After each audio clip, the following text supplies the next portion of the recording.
Avançamos para o Antes pelo Contrário, hoje com Daniel Oliveira e Pedro Delgado Alves. Boa noite a ambos, bem-vindos. Daniel, depois do debate entre Henrique Gouveia e Melo e Luís Marques Mendes, continua esta troca de acusações. Quem é que está a conseguir transformar estes momentos em vantagem narrativa e que impacto pode ter na percepção dos eleitores? Eu começo por dizer que eu duvido que Henrique Gouveia e Melo tenha conquistado votos Eu acho que ele ganhou. Duvido que ele tenha conquistado votos, pode parecer contraditório.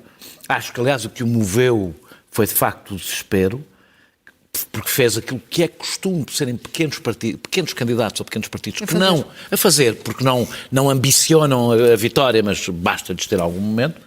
Agora, a verdade é que ele conseguiu uma coisa, que é que saísse para fora da bolha ou do meio mediático e político para o público em geral, e isso é bom, quais são a natureza das atividades de um dos principais candidatos.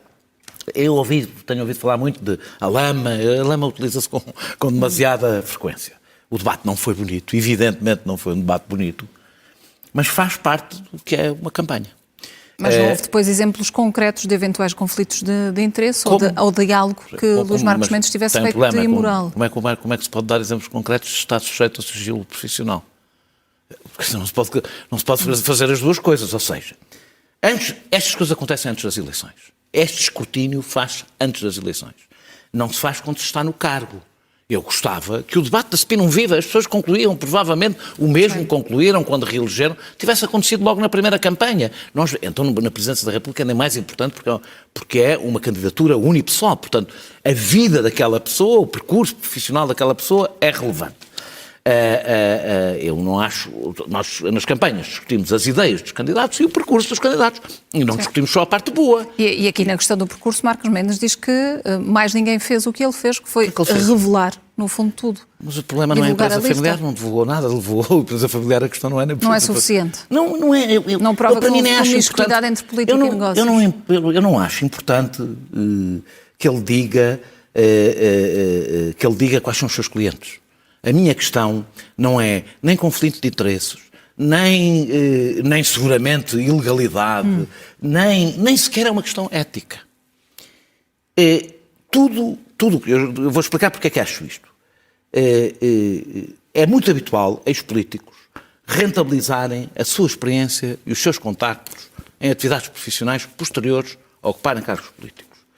É legítimo perguntar, sem querer saber os clientes, a que é que correspondia a atividade de consultor, não era de advogado, era de consultor da Sociedade de Advogados. Luís Marques Mendes, os cargos que ocupou, foi de Secretário de Estado dos Assuntos Parlamentares, Secretário de Estado Adjunto e Ministro, penso também, dos Assuntos Parlamentares e também Ministro da Presidência. Foram os 4 cargos... O Governo de Barroso. Nenhum destes cargos é técnico. Nenhum deles é técnico, ou seja, poderia dizer, eu dou consultadoria técnica e aí a experiência política dele é importante. Nenhum deles é técnico. A Sociedade de Advogados que está em causa é uma Sociedade de Advogados que tem, como as grandes sociedades de advogados, todas elas, uma grande relação nos negócios entre empresas e Estado. Eu, independentemente, sem nenhuma suspeita de ilegalidade, sem sequer nenhum interesse ético, avaliação ética, é legítimo saber se Marques Mendes, a pergunta é mesmo só esta, com esta crueza, se Marques Mendes, nos últimos 12 anos, foi um lobista. Porque é legítimo saber? Não é para fazer nenhum julgamento ético. Os eleitores têm todo o direito a saber e serem eles a avaliar politicamente se acham que alguém que dedicou 10, 12 anos da sua vida a fazer lobby político é a pessoa ideal. Se calhar até acham que é a pessoa ideal para ocupar um cargo da presidência. Pedro, há vários candidatos que estão a beneficiar com estes ataques a Luís Marques Mendes. Eu acho que, olhando para o debate de ontem, há um vencedor claro do debate de ontem, que é António José Seguro. Ou seja, olhando para aquilo que foi a prestação de ambos, por um lado, o debate, no momento mau, enfim, os momentos são maus por duas razões. No momento mau de Gouveia e Melo, em termos de sondagens, está claramente, em quase todas elas, a ficar para trás e a não conseguir captar o terceiro lugar ou estar na dúvida sequer a passagem à segunda volta. Há uns meses achávamos isto peculiar, achávamos que estava garantidamente na segunda volta, estávamos a discutir quem é que eventualmente lhe faria companhia. O cenário hoje é completamente esse e, em parte, o que o Daniel dizia é verdade, ou seja, acossado pelo mau resultado, necessitando de algo performativamente mais interessante que o destaque ou que o incentivo, eu acho que isso explica o tom e o conteúdo. Acho, contudo, que o tom foi agressivo demais, que não é o seu tom habitual, e, portanto, está um bocadinho fora de registro, e está num registro quase André Ventura, de certa maneira, na forma. Faz sentido essa acusação que, não é isso, que Marcos Mendes fez. O registro, ou seja, depois já vamos à questão da substância, ainda estou a termo à primeira parte, à questão de forma, mas é um registro que não lhe serve na pele e, por outro lado, também não é eficaz a ir buscar votos a André Ventura, por exemplo. Acho que ele não consegue captar, não vai ali buscar nenhum voto. E, portanto, na verdade, o efeito que pode ter, porque eu acho que não capitaliza e até, de certa maneira, quase confirma a ideia de que está em queda, está em perda e, portanto, até se apresenta, não é propriamente derrotado, mas apresenta-se com um perfil que não era o seu, de distanciamento, um perfil até hierarquizado, militar, que não foi aquilo que ali esteve tão visível no debate. E, por outro lado, em relação a Marcos Mendes, causa desgaste. Ou seja, causa desgaste no momento em que, enfim, uma área política no centro, toda ela pode ser captável e podem ser buscar alguns votos adicionalmente. Agora, portanto, também até temos algumas sondagens em que António José Seguro está próximo de Marcos Mendes e com resultados de algumas sondagens de segunda volta em que estão numa situação de empate técnico. E, portanto, de facto, o ausente mais beneficia deste cenário, nem sequer é André Ventura, eu acho que é mesmo António José Seguro. Agora, quanto ao tema, a questão da legitimidade do tema, vamos por etapas e vamos fatiar o elefante para comer às postas. Primeiro aspecto, é legítimo escrutinar um candidato no momento de uma campanha eleitoral? É o momento para o fazer. E, de facto, como o Daniel dizia, se eventualmente Luís Montenegro tivesse sido questionado sobre estas várias dúvidas que depois surgiram, claro que o tema não era tema durante a campanha, portanto não se poderia ter feito as perguntas durante a primeira campanha, mas durante a segunda esse foi evidentemente tema, obviamente permite aos eleitores terem mais informação para depois tomarem a sua decisão. Agora, uma coisa é certa, Marcos Mendes, diga-se em abono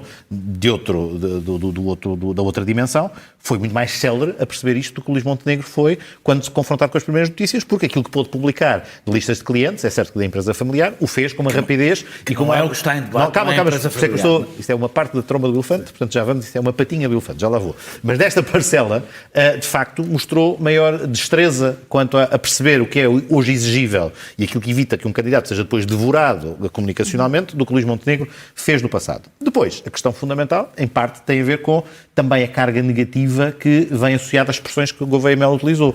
O Daniel usa a palavra que é, enfim, uma palavra que... Uso lobista porque é aquela que é neutra eticamente.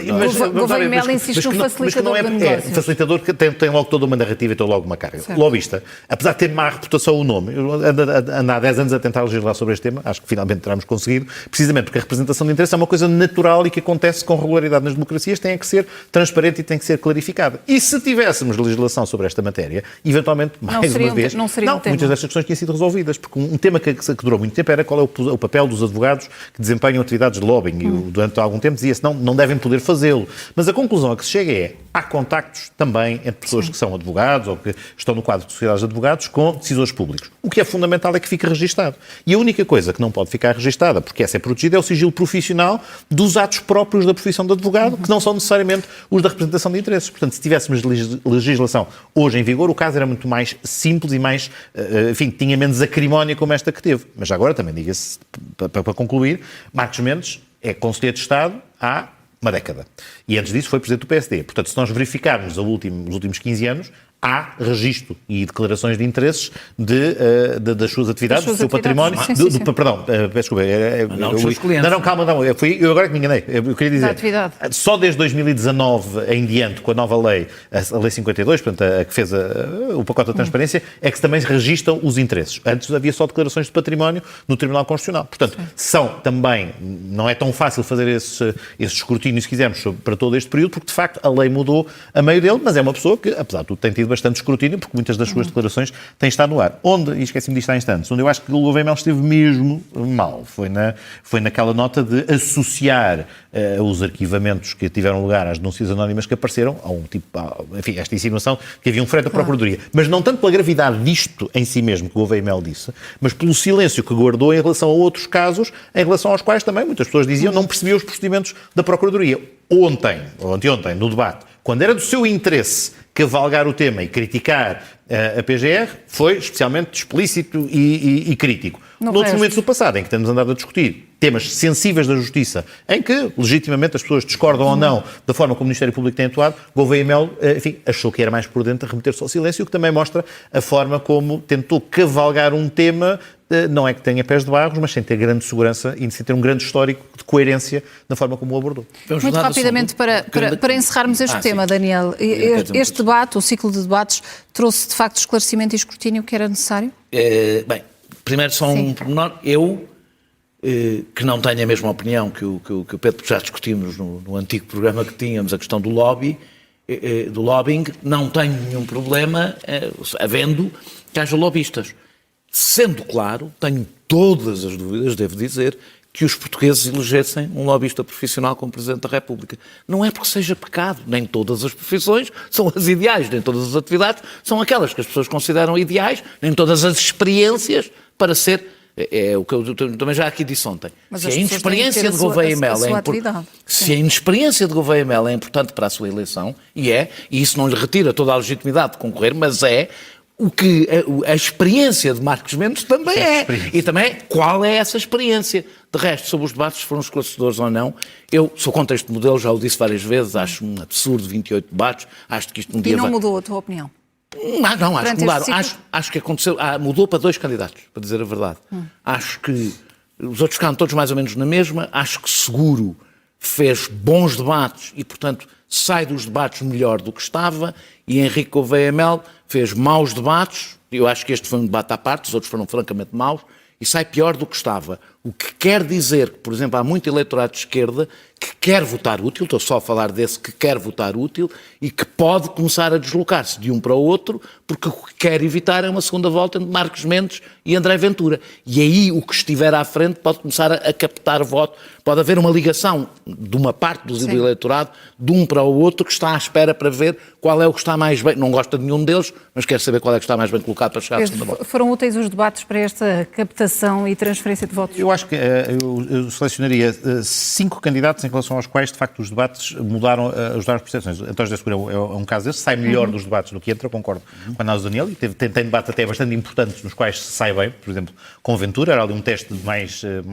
duro e, portanto, passa essa prova. Jorge Pinto sai-se muito bem em todos os debates, mas isso praticamente não teve impacto na sua evolução das sondagens, porque as pessoas não estão... O candidato menos conhecido é sempre mais bem tratado nos próprios debates. Mas, de facto, tem muito boas prestações, eu acho que é justo dar nota dessa boa prestação. Acho que ela não se vai refletir eleitoralmente, porque não está a ser a prestação nos debates que vai ser decisivo para o eleitor que eventualmente votará útil ou optará por outra escolha.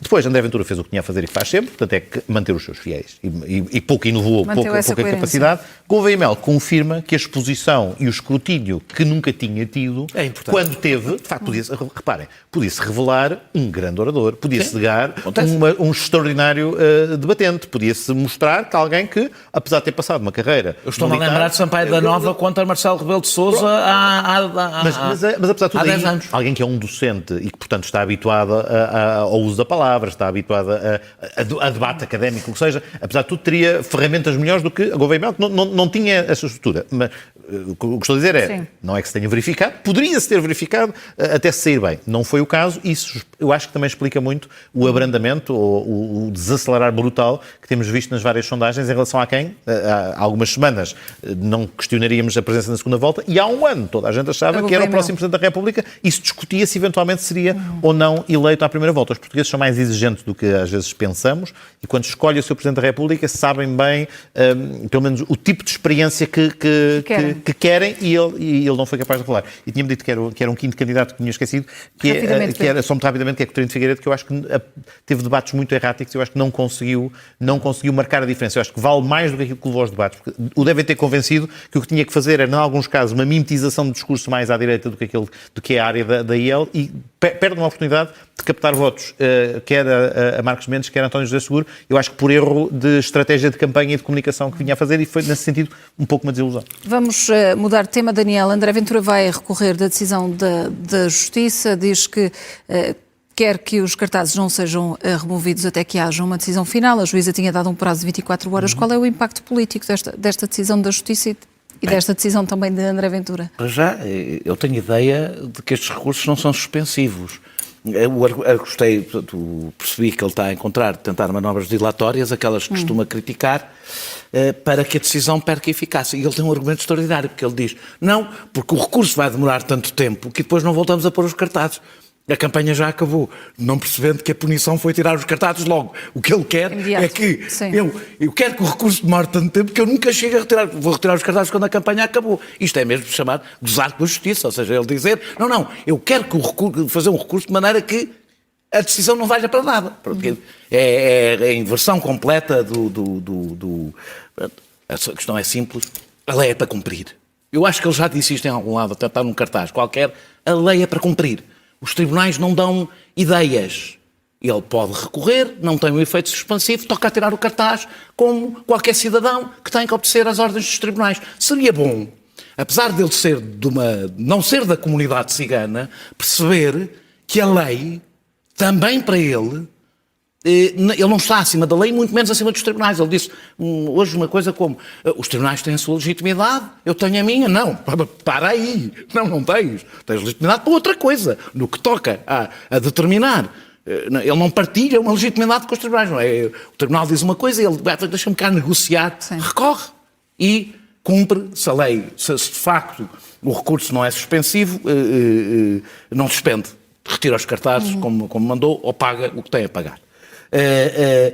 Eu ouço muitas pessoas dizerem, eu não vou ao conteúdo do cartaz, acho que isto já deve ter sido discutido o suficiente para se tentar perceber porque é que isto é importante, o efeito que isto tem, estes cartazes têm. Imagine só, não precisam de um grande esforço. Imagine uma criança cigana todos os dias à frente, a passar à frente de um cartaz que vai para a escola, todos os dias à frente de um cartaz a dizer tu és um problema. Tu, sejas cidadão cumpridor, não sejas, estás marcado, a tua vida está marcada, tu não és como os outros. E imaginem todas as outras crianças que estão na escola com essa criança cigana a verem exatamente o mesmo cartaz. Dizer, eu ouço muita gente dizer isto favorece André Ventura. Sim, favorece. Esta decisão favorece André Ventura.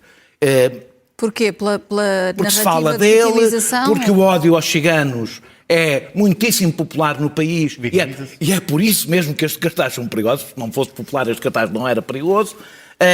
Acontece que, felizmente, a nossa lei não mede isso. Ou seja, nós não criamos uma lei específica para o André Ventura porque o André Ventura ganha quando viola a lei. Não pode ser assim. E, portanto, eu acho que André Ventura, a melhor maneira de combater a extrema-direita, mesmo que isso tenha custos a curto prazo, é isto, a lei é igual para todos. E também é para o Sr. André Ventura, aplica-se exatamente. O Tribunal decide, ele obedece, recorre, se não é suspensivo, não suspende, retira os cartazes como a juíza mandou, ou então não respeita a lei, não respeita a ordem e é um desordeiro. E tem de ser multado por isso. Pedro, esta decisão cria jurisprudência, precedentes para futuros casos? Vejamos, há um caso parecido com este, não dá muito tempo, que envolve também André Ventura e que eram os cartazes que falavam de 50 anos de corrupção e eludiu a Luís Montenegro. Há uma diferença, apesar de tudo.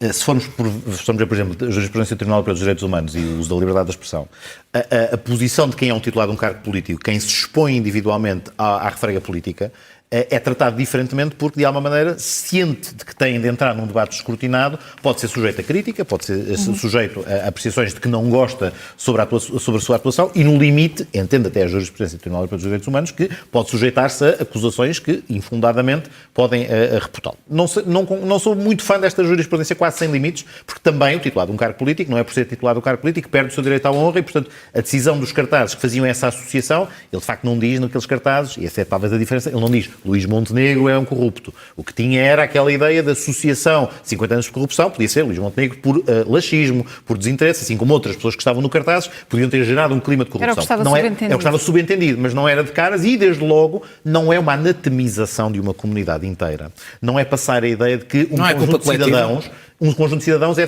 para pôr à parte, é para segregar. No limite é uma antecâmara até de um outro ilícito que é a discriminação racial. Deixa-me só dizer uma coisa sobre isso, é porque não é um grupo de cidadãos qualquer. Quando é um grupo étnico, significa que não podes fugir disso. É que nem sequer é uma escolha que tu fizeste. Nasces culpado.